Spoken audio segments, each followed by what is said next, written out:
哦，这个很有趣哈。那行政院原来提出一个880亿纾困对中小企业纾困方案，哦，然后呢，国民党这个跟民众党合作的时候呢，国民党就提出来880亿哪够，2000亿，那是22号，2天以后24号，行政院就说2000亿哪够，4100亿，你们到底有没有在讲什么？这是都是几亿、几亿、几百亿、几千亿的，哦，这好像那个叫话干价，赶快啊，喊价，好吧？那国民党团就轰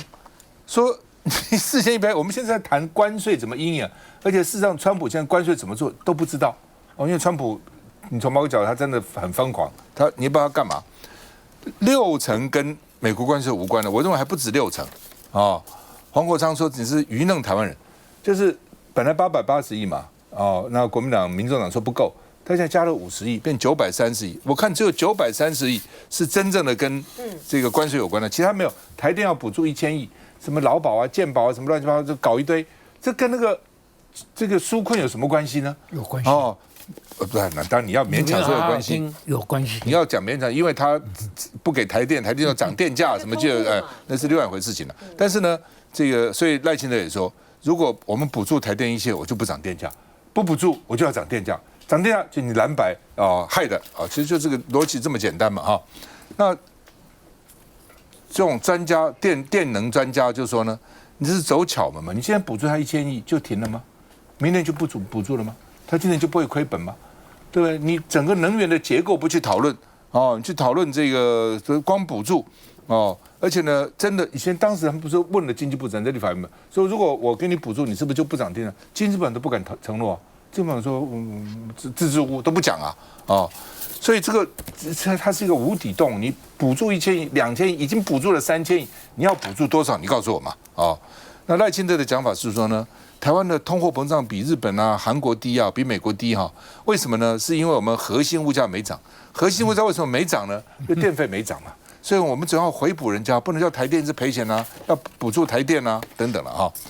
赖正义说哈，你就930也难抵关税的冲击了，不够了啊等等了哈。所以呢，王宏威就说哦，民进党是用这4100亿加温大罢免。你国民党也不能说我都吞下来啊，你不吞就说你看看，对不对？这个解冻我已经送了，全部给你送立法院了。你看你现在又要挡我的这个特别预算哦等等哈，看你敢不敢再挡？我们看一下，税计剩余拨1000亿来补助台电，希望今年电价可以不要调涨。总统赖清德回台南与传产见面谈关税，看来产业真的有感。这的确是全世界第一个提出对受影响产业照顾计划的这个政府。自豪行政院所提的4100亿元特别条例，不过再也质疑声不断。黄珊珊提到的这1500亿包含资安、海巡设备，却被放在川普关税战里，名目确实有点诡异。所以民众党只支持因关税的产业支持930亿元，其他原本公预算既定计划的77.3%，通通不支持。根本就是一个大灌水、大诈骗。大家详细看这个内容，很多根本就是挂羊头卖狗肉。补贴是政府对于我们国内企业最重要的一个，现在叫做救命丸呐。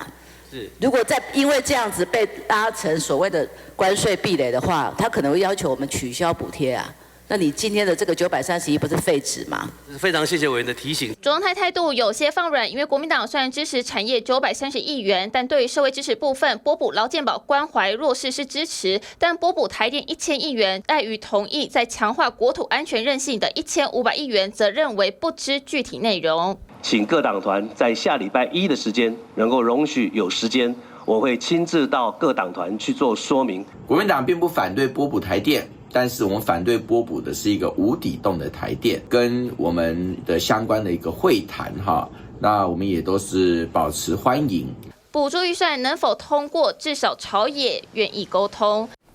那志涵在立法院怎么看？其实大家还记得吗？上一次卓荣泰院长来召集了3个党团的干部到行政院里头来共商国事的时候，当时他提出来的就是880亿的预算。那当时呢，找了立法院的3个党团的3长讨论了一段时间，可是当时呢，他们并没有提出任何的冲击影响评估。原本在那场会上是说要提的，结果到最后也没提。那么其实已经几乎1个月，快要1个月的时间了，到现在我们还是没有看到明确的冲击影响评估的报告。但是不知道怎么的，一下子就像赵大哥说的，从880亿突然变成了4100亿哈。那我们就来看一下哦，其实它里面有讲到很多东西，比方说他说呢，要把这个工业支持措施要把它放宽，来提升产业的竞争力跟开拓多元市场，大概是花300亿左右。可是这300亿呢，一样是没有提出它的冲击影响评估，到底哪些产业受到影响，到底哪一些的企业受到冲击，然后呢随便大笔一画说大概可以补助到2000家跟3700家。可是大家知道吗？实际上台湾受到冲击的产业至少有多少？台北过去他们统计的数字是2800家，新北说是5162家，桃园说是4693家，台中说至少有300家左右的重居技的这些厂商都受到非常严重的冲击，而且这个损失恐怕是上兆。结果他们现在拿出来的这样子的数字，我们还是要问你的冲击影响评估在哪里？然后你这个4100亿的补助到底补助到哪里去？刚提到一个很重要的嘛，有1000亿给台电，这是过去被删掉的预算，另外还有这个劳健保哦。大家知道劳保今年已经有补贴了1300亿，可是呢，民进党政府针对劳保即将破产的问题，它不就事论事的去把这个破洞补足，反而用这种偷渡的方式偷渡在特别预算里头。还有就是健保了，其实呢，我们原本在上个会期我们就提了，这个健保的点值应该要增加，这个也是赖清德总统他竞选的一个政见，说至少要补充到0.95，那么预算至少要加到700亿，结果一样没有加，他们只编了336亿，然后呢，到今年。现在用这种偷渡这个特别预算的方式，偷偷的包裹在里面，增加了100亿左右。所以我们就要问了，你们这些预算的编列到底跟美国关税的冲击有多少的关系？现在算出来大概只有930亿是真正可以辅助产业的，但是这也是杯水车薪。所以呢，我们真的是要奉劝赖清德政府，过去说要去谈判，说呢谈判已经箭在弦上，说这个郑丽君副院长已经要带队出发了，现在人还在台湾。然后呢，你到底要去怎么样谈判？你没有策略，冲击影响评估也做不出来，随便大笔一画搞了4100亿，然后又不是补助在刀口上，纳税人的钱真的是这样让你们花的吗？真的要这样子自我欺骗、自欺欺人，还要愚民到什么时候？真的是让人家看不下去。这个政府哦，就满脑子呢都是政治。你从他提的这个特别预算就可以知道，说他根本没有心。他根本没有心在面对川普对于台湾的这种关税上面的冲击。他得到了这个90天的豁免之后呢，哇，就完全整个就松了一口气了啊，觉得没有问题了哈。我们现在呢，就开始用话术来骗民众，跟川普一样。川普怎么会讲说什么？我们到今天早上还在跟中国在谈，利息跨点贵哦，还是怎样？就说是见鬼了吗？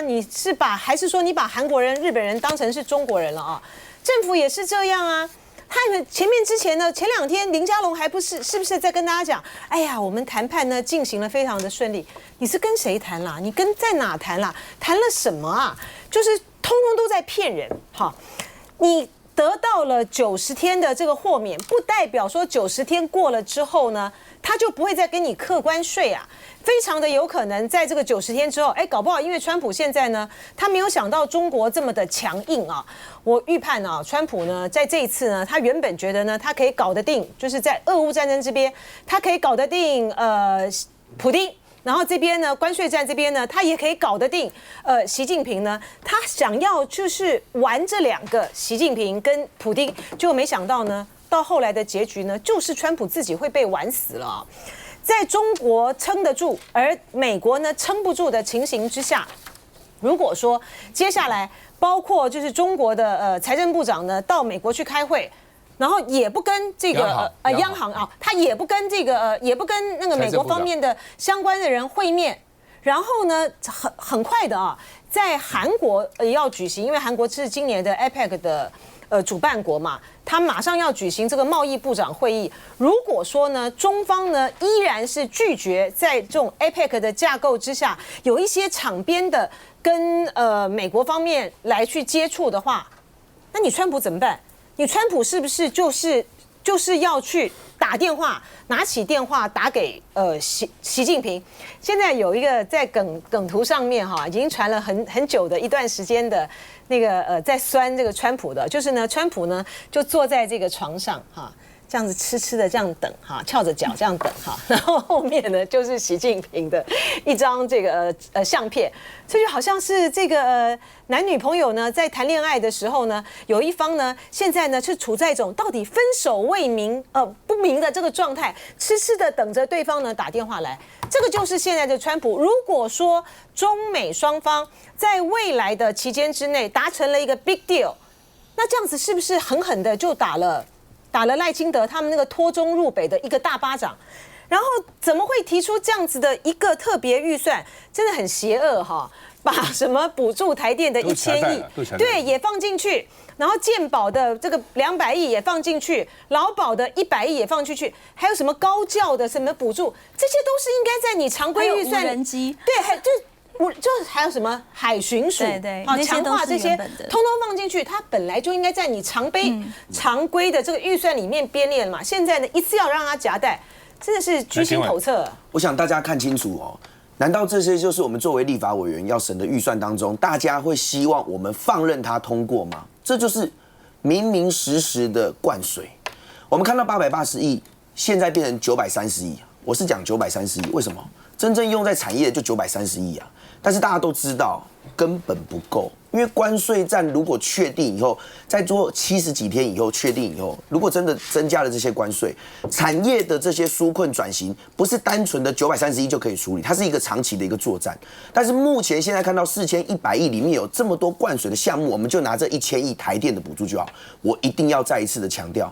台电如果能够答应我们立法委员补助这1000亿，不会涨电价。半夜凌晨12点叫我去按钮去支持，我都会去支持。但是我们看到过去我们已经有补助了很多次的1000亿，3000亿哦，已经有3000亿了，结果它涨了几次电价，大家心里有数嘛。所以我要跟大家再一次的拜托，尤其是我们台中所有的这些企业主跟台中的市民，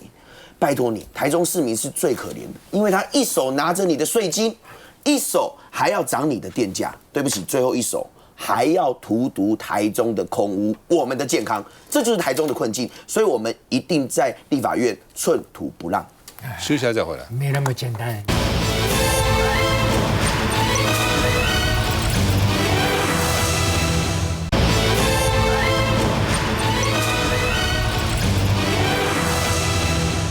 好，黄吕锦如很像柯文哲，当然完全不同了啊，那个内容是不一样的啊。就是第一次呢，检察官说要羁押，然后呢，法官放了，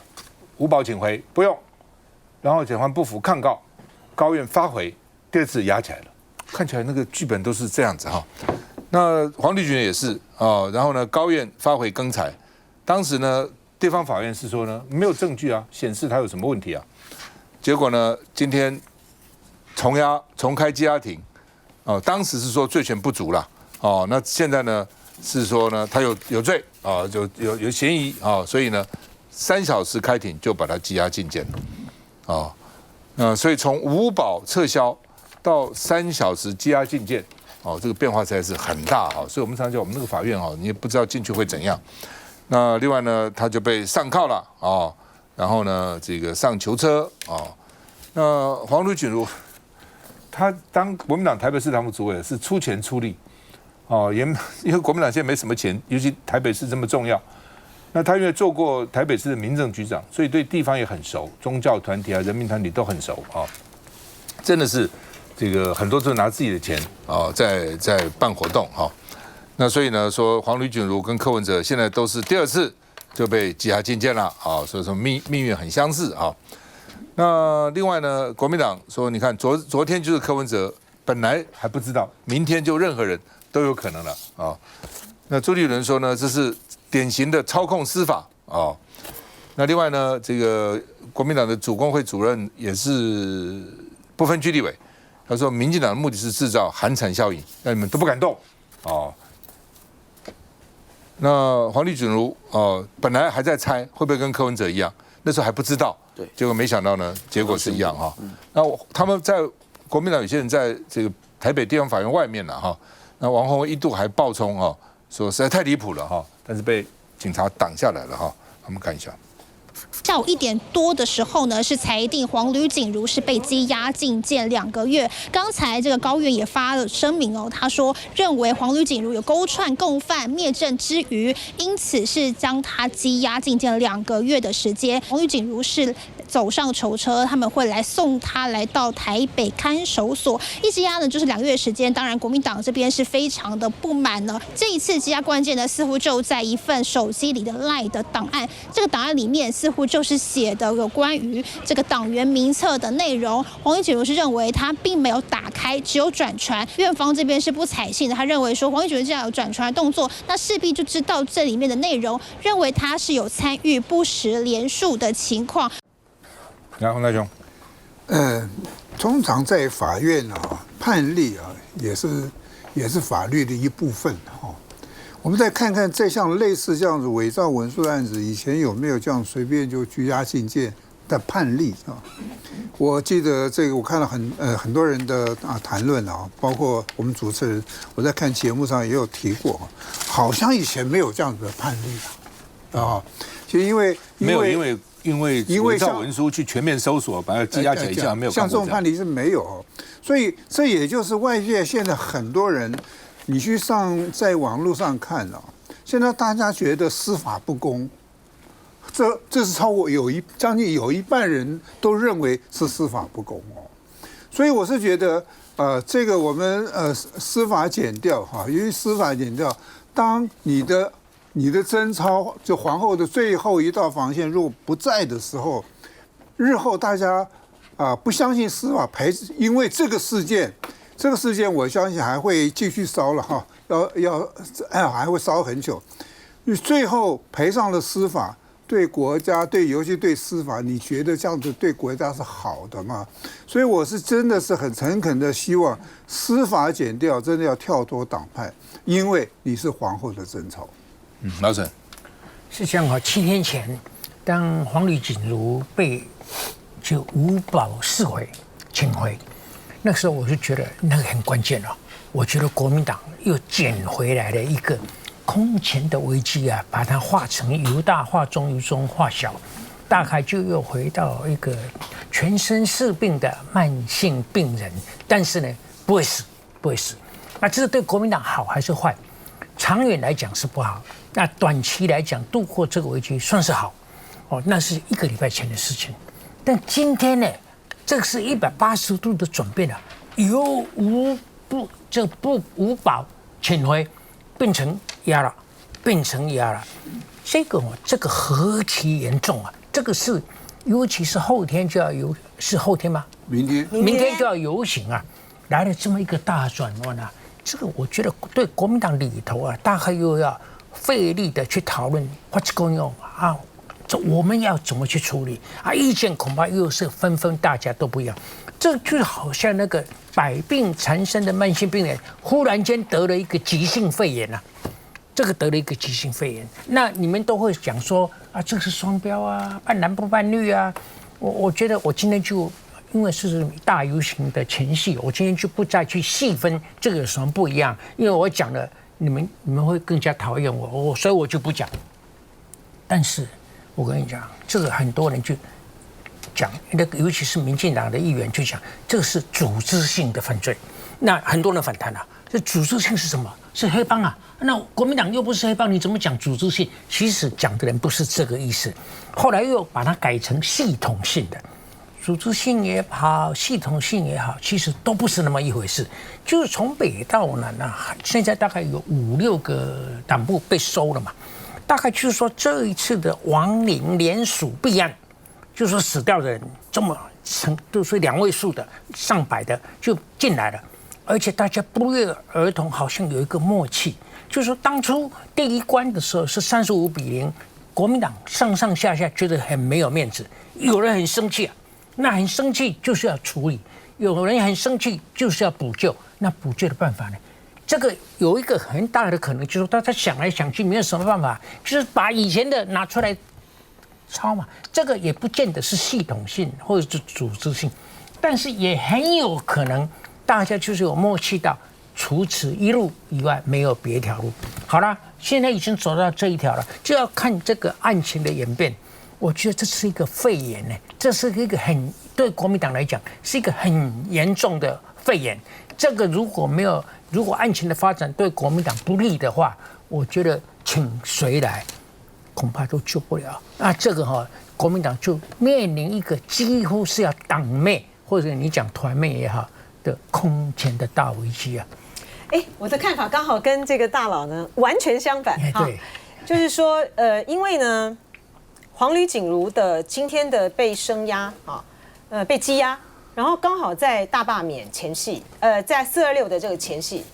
我认为明天呢，国民党呢，在凯道的那个场合呢，